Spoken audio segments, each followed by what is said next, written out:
हिंदू धर्म में सुंदरकांड पाठ का विशेष महत्व होता है। सुंदरकांड पाठ में भगवान हनुमान के बारे में विस्तार से बताया गया है। तुलसीदास द्वारा रचित सुंदरकांड सबसे ज्यादा लोकप्रिय और महत्वपूर्ण माना गया है। मान्यताओं के अनुसार जो भी व्यक्ति नियमित अंतराल में घर पर सुंदरकांड का पाठ करता है उसे प्रभु का आशीर्वाद प्राप्त होता है।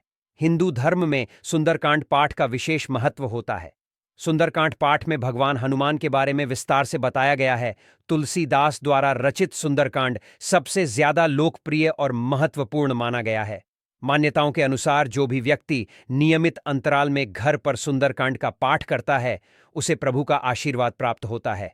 आइए जानते हैं सुंदरकांड का पाठ का इतना महत्व क्यों है और इसको करने की क्या है पूजा विधि। भगवान हनुमान जल्द प्रसन्न होने वाले देवता हैं। ये बल, बुद्धि और कृपा प्रदान करने वाले माने जाते हैं। सुंदरकांड का पाठ करने से व्यक्ति को जीवन में कई सकारात्मक बदलाव देखने को मिलते हैं। जो भी जातक प्रतिदिन सुंदरकांड का पाठ करता है उसकी एकाग्रता और आत्मविश्वास में वृद्धि होती है। सुंदरकांड का पाठ करने से व्यक्ति के अंदर सकारात्मक ऊर्जा का संचार होता है। ऐसे में उसके द्वारा किए जाने वाले किसी भी काम का परिणाम हमेशा सकारात्मक ही मिलता है। इसलिए हर घर में सुंदरकांड का पाठ अवश्य करने को बताया गया है।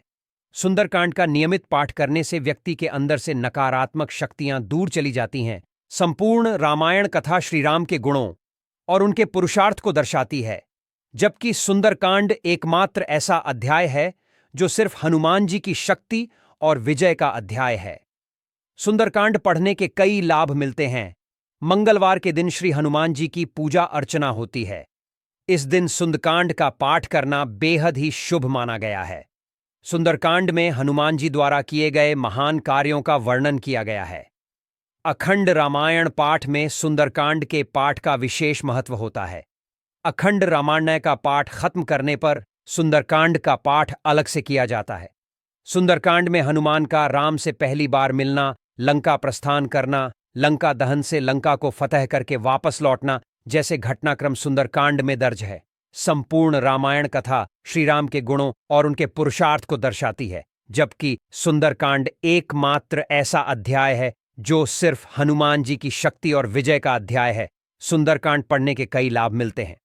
हनुमान जी चिरंजीवी है, यानी वो अभी भी पृथ्वी पर वास कर रहे हैं। कहा जाता है कि सुंदरकांड का पाठ कहीं भी होता है तो भगवान हनुमान इसे सुनने आते हैं। वो किसी न किसी रूप में सुंदरकांड सुनने के लिए वहां पहुंच जाते हैं। सुंदरकांड का पाठ मंगलवार या शनिवार को किया जाता है। कई लोगों ने अनुभव किया है कि जब वो सुंदरकांड का पाठ कर रहे होते हैं तो हनुमान जी वहां होते हैं। सुंदरकांड का पाठ अकेले या फिर ग्रुप में कर सकते हैं। सुंदरकांड का नियमित पाठ जीवन की समस्त बाधाओं का नाश करता है। इससे धन, संपत्ति, सुख, वैभव, मान सम्मान आदि प्राप्त होता है। राम भक्त हनुमान जी को बल, बुद्धि और भक्ति प्रदान करने वाले माने जाते हैं। चाहे हनुमान चालीसा हो या सुंदरकांड, इन दोनों का ही पाठ करने से व्यक्ति को जीवन में कई सकारात्मक प्रभाव देखने को मिलते हैं। जो भी जातक प्रतिदिन सुंदरकांड का पाठ करता है उसकी एकाग्रता में वृद्धि होती है और वह आत्मविश्वास से भर जाता है। जिस तरह अपनी शक्तियों को याद करके हनुमान जी ने बड़े बड़े कार्यों का आसानी से पूरा कर दिया था, उसी तरह सुंदरकांड के पाठ करने से व्यक्तियों को अपनी वास्तविक शक्तियों का पता चलता है।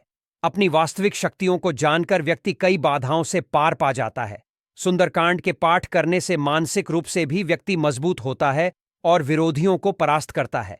सिर्फ यही नहीं, सुंदरकांड व्यक्ति के अंदर सकारात्मक भावनाओं को भी पैदा करता है और इसका पाठ करने से व्यक्ति समाज के लिए अच्छे काम करने के प्रति भी प्रेरित होता है। यही वजह है कि पंडित और ज्योतिषाचार्य भी लोगों को सुंदरकांड का पाठ करने की सलाह देते हैं। सुंदरकांड के पाठ से कुंडली में मौजूद बुरे ग्रहों का प्रभाव भी कम हो जाता है। सुंदरकांड का पाठ मंगलवार और शनिवार के दिन करने से मंगल और शनि ग्रह शांत हो जाते हैं। सुंदरकांड का पाठ करने से शनि की ढैया और साढ़े साती के दौरान भी आप कई परेशानियों से बच सकते हैं। इसके साथ ही राहु केतु जैसे बुरे ग्रहों के दुष्परिणामों को दूर करने के लिए भी सुंदरकांड का पाठ किया जा सकता है। सुंदरकांड का नियमित पाठ करने से आपके अंदर की नकारात्मक शक्तियां दूर हो जाती हैं। इस पाठ को करने से आपके घर में भी भूत प्रेत से जुड़ी कोई बाधा नहीं होती। सुंदरकांड का पाठ करना न केवल आपके लिए बल्कि आपके घर में रहने वाले सभी सदस्यों के लिए लाभकारी सिद्ध होता है।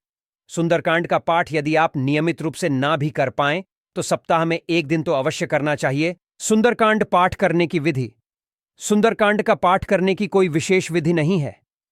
यदि आपके मन में श्रद्धा है तो आप सुबह और शाम के समय पवित्र मन से इसका पाठ कर सकते हैं। हालांकि यदि सुंदरकांड का पाठ किसी विशेष लाभ की प्राप्ति के लिए कर रहे हैं तो नीचे दी गई विधि के अनुसार आपको सुंदरकांड का पाठ करना चाहिए। सुंदरकांड का पाठ यदि किसी विशेष फल की प्राप्ति के लिए कर रहे हैं तो शुरुआत मंगलवार या शनिवार के दिन से करें। सुंदरकांड को शुरू करने से पहले स्नान ध्यान करें और स्वच्छ कपड़े धारण करें। इसके बाद किसी मंदिर में या फिर घर के पूजा स्थल पर हनुमान जी की मूर्ति स्थापित करें। हनुमान जी के साथ साथ आप मंदिर में भगवान राम और माता सीता की प्रतिमा या तस्वीर भी स्थापित कर सकते हैं। इसके बाद हनुमान जी को फूल फल इत्यादि अर्पित करें। सुंदरकांड शुरू करने से पहले गणेश जी की पूजा करें। जिस उद्देश्य से आप सुंदरकांड का पाठ कर रहे हैं उसके पूरा होने की कामना करते हुए सुंदरकांड का पाठ करें। सुंदरकांड का पाठ करते समय मन को भटकने न दें। जिस दिन भी आप सुंदरकांड का पाठ करें उस दिन वासना जनित विचारों को मन में न आने दें और ना ही वासना के वशीभूत होकर कोई काम करें। इसके साथ ही सुंदरकांड का पाठ करने वाले को मांस मदिरा जैसे मादक पदार्थों का सेवन भी नहीं करना चाहिए। सुंदरकांड पाठ करने की सलाह आपको अक्सर ज्योतिषियों से मिलती होगी। इसका कारण यह है कि सुंदरकांड करने से व्यक्ति के जीवन में आ रही कई बाधाएं दूर होती हैं। सिर्फ यही नहीं, व्यक्ति के आत्मविश्वास में भी इजाफा होता है। यदि आप निरंतर इस पाठ को घर में करें तो आपके घर में सुख समृद्धि आती है। हनुमान जी ने अपनी बुद्धि और बल के दम पर माता सीता का पता लगाया था। इसलिए जो भी जातक सुंदरकांड का पाठ करता है उसकी बुद्धि का भी विकास होता है। भगवान हनुमान जी की कृपा से आप में तेज बढ़ता है और आपकी वाणी में भी निखार आता है।